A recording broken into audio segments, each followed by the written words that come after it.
మొన్న I'm sure మనందరికీ తెలుసు అల్సఫా ప్యాలెస్లో మొహమ్మద్ బిన్ సల్మాన్ గారి ఆధ్వర్యంలో మిస్టర్ బిచ్చగాడు షరీఫ్, మిస్టర్ మోసగాడు ఎర్దోగాన్ ఇద్దరూ పెద్ద మనుషులు ఇస్లామిక్ నాటో అని చెప్పి ఒక ఒప్పందం చేసుకున్నారు.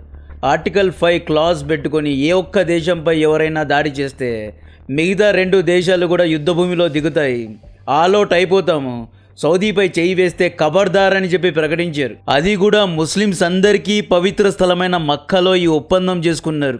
దీనికి మక్కా అగ్రిమెంట్ అని చెప్పి పేరు కూడా పెట్టుకున్నారు. కట్ చేస్తే ఇరాన్ బీయింగ్ ఇరాన్ తన ప్రాక్సీ సంస్థ అయిన హౌతీ ద్వారా సౌదీ అరామ్కోపై దాడి చేసింది. బెర్రీస్ గ్యాస్ ఫీల్డ్ తగలడిపోయింది. $1 బిలియన్ వరకు నష్టం వాటిల్లే అవకాశం ఉంది అంటున్నారు. రెడ్ సీ సముద్ర తీరం దగ్గరున్న సౌదీ అరామ్కోలో ఇంకొక భాగమైన జిజాన్లో కూడా డ్రోన్స్తో దాడి చేయడం జరిగింది.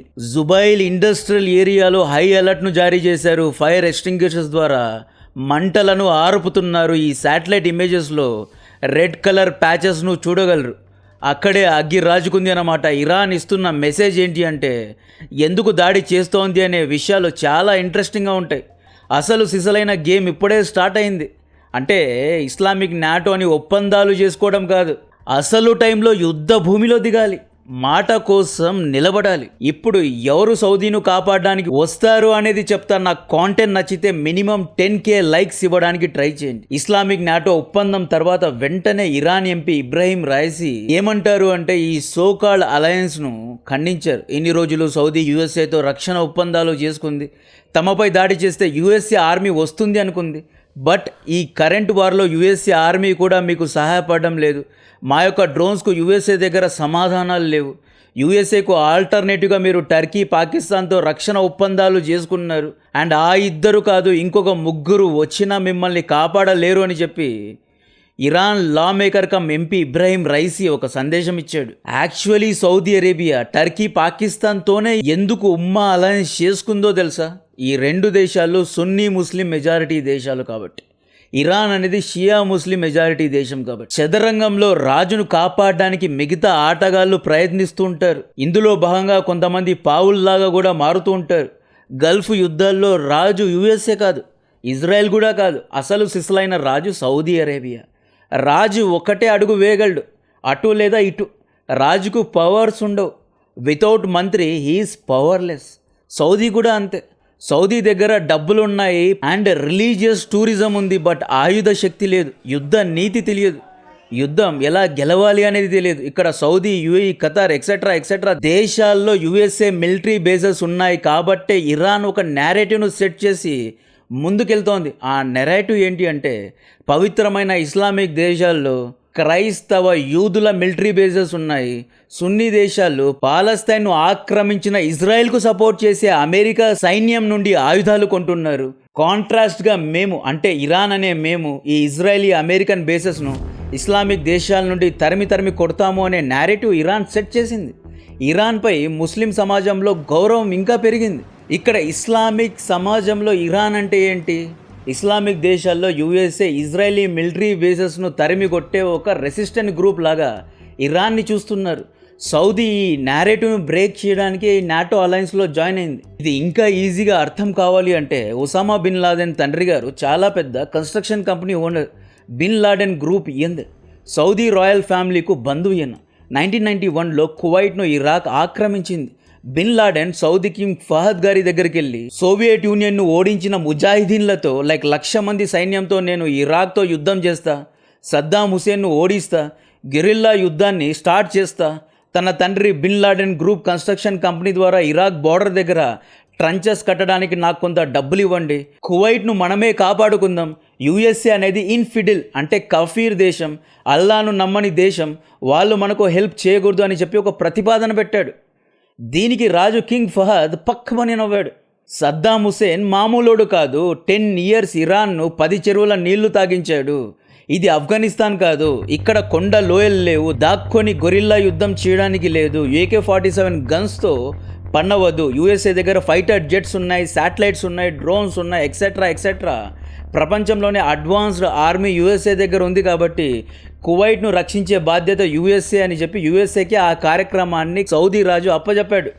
అంటే సౌదీ రాజు ఈజ్ 100% రైట్. నన్ను అవమానించాడు, కాఫీర్ల సహాయం కోరాడు అని చెప్పి లాదెన్ ట్విన్ టవర్స్ పై దాడి చేశాడు. ఇంత జరిగినా కూడా బిన్ లాడెన్ పట్ల ఇస్లామిక్ సమాజంలో ఇంకా గౌరవం ఉంది.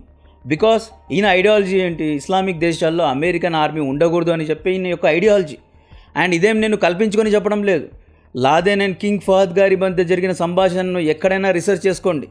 ఆ తర్వాత ఇరాన్ యొక్క IRGC head general Qasem Soleimani కూడా ఇస్లామిక్ దేశాల్లో యుఎస్ఏ మిలిటరీ బేసెస్ను నేనే తీసివేస్తా, దౌత్యపరంగా వీలైతే దౌత్యపరంగా లేదా యుద్ధం చేయడానికి కూడా సిద్ధమే అని చెప్పి ఖాసిం సులేమానీ బ్యాలిస్టిక్ డ్రోన్స్ను ఉత్పత్తి చేయడం స్టార్ట్ చేశాడు. ఈయన చనిపోయిన 2 రోజుల ముందు ఇరాక్ పార్లమెంట్లో ఒక బిల్ పాస్ అయింది. ఆ బిల్లు ఇరాక్లో ఉన్న యుఎస్ఏ మిలిటరీ బేసెస్ విత్డ్రా అవ్వాలి అని చెప్పి ఒక చట్టాన్ని తీసుకొచ్చారు. ఈ బిల్ పాస్ అయిన వెంటనే సులేమానీను అమెరికా చంపేసింది అనమాట. సులేమానీ ఐడియాలజీ కూడా అంతే, ఇస్లామిక్ దేశాల్లో అమెరికా ఇజ్రాయలీ మిలిటరీ బేసెస్ ఉండకుండా చేస్తా అని చెప్పి. పెద్ద ఆయన అలీ ఖమేనీ కూడా సేమ్ ఇదే స్ట్రాటజీ. యుఎస్ఏ మిలిటరీ బేసెస్లో కాఫీర్లు ఉన్నారు, ఇస్లామిక్ పవిత్ర స్థలాల్లో అమెరికన్ బేసెస్ ఉండకూడదని చెప్పి ఆయన కూడా ప్రచారాలు చేసేవారు. కొత్త రాజు ముస్తాబా ఖమేనీ కూడా కావాలంటే ఈ ఆర్టికల్ చూడండి, మిడిల్ ఈస్ట్ లో యుఎస్ఏ మిలిటరీ బేసెస్ లేకుండా చేస్తా అని చెప్పి ప్రతిజ్ఞ కూడా చేశాడు. ఈ బ్యాక్ స్టోరీ ఎందుకు చెప్పాల్సి వస్తోంది అంటే, సౌదీకి ఎవడైనా వచ్చేసి మీ దేశంలో పవిత్ర స్థలాలు ఉన్నాయి, మీరెలా USA bases and USA Israeli వెపన్స్ను కొంటున్నారు, యుఎస్ఏ ఆర్మీకు ఆశ్రయం ఇచ్చారు అని ఎవరైనా అడిగితే సౌదీ దగ్గర సమాధానం లేదు. ఇరాన్పై అమెరికా ఎలా దాడి చేస్తోంది? సౌదీ అరేబియాలో ఉన్న కింగ్ సుల్తాన్ ఎయిర్ బేస్ ద్వారా దాడి చేస్తోంది. ఖతార్లో ఉన్న అల్ ఉదైద్ ఎయిర్ బేస్ ద్వారా దాడి చేస్తున్నారు. బెహ్రీన్లో ఉన్న 6th ఫ్లీట్ నుండి దాడి జరుగుతోంది. కువైట్లోని ఆరిఫ్జాన్ క్యాంప్ నుండి అమెరికా దాడి చేస్తోంది. సో ఇస్లామిక్ దేశాల యొక్క భూమిని వాడి అమెరికా ఇరాన్పై దాడి చేస్తోంది. బదులుగా ఇరాన్ ఏం చేస్తోంది? ముస్లిం దేశాల్లో అమెరికన్ మిలిటరీ బేసెస్ ఉన్నాయి కాబట్టే గల్ఫ్ దేశాలపై ప్రతిదాడి చేస్తోంది. బట్ ముస్లిం కమ్యూనిటీలో ఎవరే గాని ఇరాన్ను నిందించడం లేదు, ఇరాన్ను చూసి జాలి పడుతున్నారు. ఎందుకు అంటే ఇరాన్ దాడి వల్ల యుఎస్ఏ లేదా ఇజ్రాయెల్ సైనికుడు చనిపోతున్నాడు కాబట్టి. ఇస్లామిక్ దేశాల్లో అమెరికన్ మిలిటరీ బేసెస్ ఉన్నాయి కాబట్టి, అక్కడ 50,000 మంది అమెరికన్ సైనికులు ఉన్నారు కాబట్టే ముస్లిం సమాజం ఇరాన్ను ఇంకా ప్రోత్సహిస్తోంది అన్నమాట. ఇప్పుడు సౌదీ ఈ నేరేటివ్ ను చేంజ్ చేయడానికి ఆడిన గేమ్ ఏంటి అంటే, టర్కీ పాకిస్తాన్ ఆర్మీతో రక్షణ ఒప్పందం చేసుకుంది. దీనికి మక్కా అగ్రిమెంట్ అనే ఒక పేరు పెట్టారు. సాలిడారిటీ, రిలీజియస్ సెంటిమెంట్స్ అన్నిటిని యాడ్ చేసి అల్ సఫా ప్యాలెస్ లోనే ఒప్పందం జరిగింది. సౌదీలో ఉన్న యుఎస్ఏ మిలిటరీ బేసెస్ లో ఇప్పుడు అమెరికన్ ఆర్మీకు బదులు టర్కీ అండ్ పాకిస్తాన్ ఆర్మీ ఉంటుంది. హెడ్ మాస్టర్ అమెరికానే. టర్కీ పాకిస్తాన్ ఆర్మీ యొక్క సైనికులు అమెరికన్ ఆర్మీ జనరల్ యొక్క ఆర్డర్స్ నే తీసుకుంటారు. ఫ్రంట్ లైన్స్ లో నిలబడేది ఇస్లామిక్ సైన్యం అన్నమాట. ఇరాన్ పై టర్కీ పాకిస్తాన్ దాడి చేసింది అనుకోండి, ప్రతీకారంగా ఇరాన్ ప్రతిదాడి చేస్తే దాంట్లో పాకిస్తాన్ సైనికుడో టర్కీ పైలటో చనిపోతే ఏమంటారు? అయ్యో తోటి సోదరుడిని ఇరాన్ చంపేసింది రా అంటారు. నేరేటివ్ మొత్తం చేంజ్ అవుతుంది. ఇక్కడ ఇరాన్ కు లెవరేజ్ ఉండదు. ఇప్పుడు సౌదీను కాపలా కాస్తోంది కాఫీర్లు కాదు, ఇన్ఫిడల్ కాదు, ముస్లిం దేశ సైనికులే కాపలాగాస్తున్నారు. యాక్చువల్లీ డొనాల్డ్ ట్రంప్ మీరు చూసుకోండి, గాజాలో ఉన్న హమాస్ ఫ్యాక్షన్స్ యొక్క ఆయుధాలను లాక్కోవడానికి పాకిస్తాన్ సైనికుల్ని రంగంలో దింపాలి అనుకున్నాడు. ఒకవేళ హమాస్ దగ్గర ఆయుధాలను ఇజ్రాయలీ సైనికులు లాక్కున్నారు అనుకోండి, బూట్స్ ఆన్ గ్రౌండ్స్ పెట్టారు అనుకోండి, అందరూ ఏమంటారు? గాజాలో ఇజ్రాయెల్ ఆక్రమణ చేస్తోంది, గాజాను ఇజ్రాయెల్ ఆక్రమించింది, all eyes on Gaza, all eyes on Rafah అని చెప్పి వీళ్ళు ఏం చేస్తారు? ఇజ్రాయెల్ ను అగ్రెసర్ లా చూపిస్తారు. యుఎన్ లో ఇజ్రాయెల్ యొక్క యాక్షన్ ను ఖండిస్తారు. లెఫ్టిస్టులు అందరూ గాజాపై ఇంకా సింపతిని పెంచుకుంటారు. ఈ నేరేటివ్ ను చేంజ్ చేయడానికే గాజా ఒప్పందంలో డొనాల్డ్ ట్రంప్ పాకిస్తాన్ ను జాయిన్ చేసి హమాస్ దగ్గర ఉన్న ఆయుధాలను పాకిస్తాన్ ఆర్మీ లాక్కోవాలి అని ఒక కండిషన్ పెట్టాడు. పాకిస్తాన్ ఆర్మీ లాక్కుంటే అదేమవుతుంది? ముస్లిం వర్సెస్ ముస్లిం అవుతుంది. ఇలా చేస్తే గాజాలో ఉన్న లోకల్ ప్రజలు కూడా తిరుగుబాట్లు చేయరు. యూఎన్లో కూడా ఎటువంటి సౌండ్ రాదు. ఈ లెఫ్టిస్టులు కూడా నోరు మూసుకొని ఉంటారు కాబట్టే ఈ విధంగా లాక్ చేశాడు అనమాట. ఇప్పుడు సౌదీ కూడా ఇదే విధంగా లాక్ చేస్తూ ఉంది. ఇప్పుడు సౌదీ అరామ్కోపై దాడి చేశారు. సౌదీ యొక్క జీడిపి $1.3 ట్రిలియన్ ఉంటే ఇందులో $550 బిలియన్ అంటే దాదాపు 50 to 55% ఆదాయం సౌదీకు సౌదీ అరామ్కో నుండే వస్తుంది. ఒక్క డ్రోన్ దాడి వల్ల $1 బిలియన్ అంటే 8,000 కోట్ల నష్టం. ఇప్పుడు ఎవడొస్తాడో చూద్దాం. టర్కీ వస్తుందా, పాకిస్తాన్ వస్తుందా, లేదా టర్కీ బేరెక్టర్ డ్రోన్స్ ను రంగంలో దింపుతుందా, లేదా పాకిస్తాన్ తమ యొక్క మిసైల్స్ ను రంగంలో దింపుతుందా అనేది చూడాలి. అంటే రక్షణ ఒప్పందం అంటే కాగితంలో రాసే గీతలు కావు.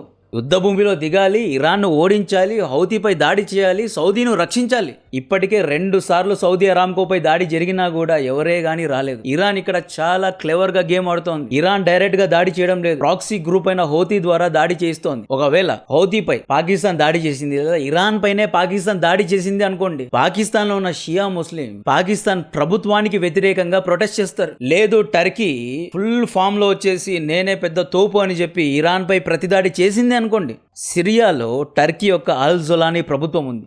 సిరియాలో significant amount of Shia population ఉన్నారు. సిరియాలో హెజ్బుల్లా యొక్క ప్రభావం కూడా ఉంది. సిరియాలో షియా పాపులేషన్ ను ఇరాన్ యాక్టివేట్ చేసింది అనుకోండి, కొంత డబ్బు ఇచ్చేసి లేదా చైనా ద్వారా కొంత డబ్బు తీసుకొని అక్కడ సిరియాలో ఉన్న షియా కమ్యూనిటీకి ఇచ్చేసింది అనుకోండి, అక్కడ కూడా తిరుగుబాట్లు స్టార్ట్ అవుతాయి. టర్కీలో significant amount of Shia Muslims ఉన్నారు. టర్కీలో కుర్దిష్ ఫైటర్స్ ఉన్నారు అండ్ వీళ్ళు కూడా సున్నీ ముస్లిమ్స్ కు అగేన్స్ట్ గా పనిచేస్తున్నారు అనమాట. సో కుర్దిష్ ఫైటర్స్ టర్కీలో గనుక తిరుగుబాటు చేస్తే ఎర్దోగాన్ ఎక్కడ ముఖం పెట్టుకుంటాడు? సో యాక్చువల్లీ ఇస్లామిక్ నాటో అనేది సెల్ఫ్ గోల్ లాంటిది. వీళ్ళు సౌదీను కాపాడలేరు, అమెరికా తప్పితే ఎవరే గానీ సౌదీను కాపాడలేదు. సౌదీ అరేబియా దగ్గర చాలా డబ్బు ఉంది. అక్కడి ప్రజలు చాలా లేజీగా ఉంటారండి. మామూలుగా అంటే వాళ్ళు నార్మల్ పనులే చేయరు. యుద్ధానికి వెళ్ళి చావమంటే సస్తారా?